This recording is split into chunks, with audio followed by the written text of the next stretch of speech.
არ გამოგივა წონის კლება და ვერც კუნთები ვერ დაგეტყობა, თუ ამ დანამატს არ გამოიყენებ ყოველი ვარჯიშის შემდეგ.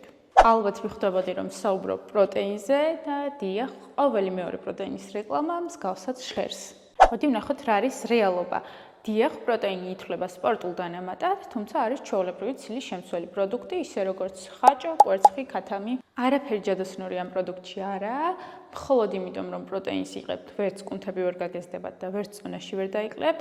იდეაში, თუ თქვენს რაციონში ისედაც არის საკმარისი რაოდენობით ცილა, პროტეინი სულაც არ გჭირდებათ. მაგრამ თუ ვერანაირად ვერ გამოგდით, რომ საჭირო რაოდენობის ცილა მიიღოთ დღეში, მაშინ შეგიძლიათ, რომ ეს ცილის რაოდენობა შეავსოთ, დააკვირდით, შეავსოთ პროტეინით. როგორც წესი, ადამიანები მეორე უკიდურესობაში გადადიან ხოლმე და ხშირ შემთხვევაში რაციონი შევსებულია პროტეინ ბარებით, პროტეინ შეიკებით, ჯელიბონებით და მილიონი მსგავსი პროდუქტით, რაც რეალურად ძალიან ცუდია, იმიტომ რომ ჩვენი ორგანიზმი სხვა ბევრად საჭირო მიკრონუტრიენტებით აღარ მარაგდება. დასკვნა პროტეინ ფხვნილი ძალიან კარგია როგორც საკვები დანამატი, კარგად არჩეული, ჩვენზე მორგებული, მაგრამ როგორც საკვების ჩანაცვლება სრულად არაფერში არ გამოგვადგება.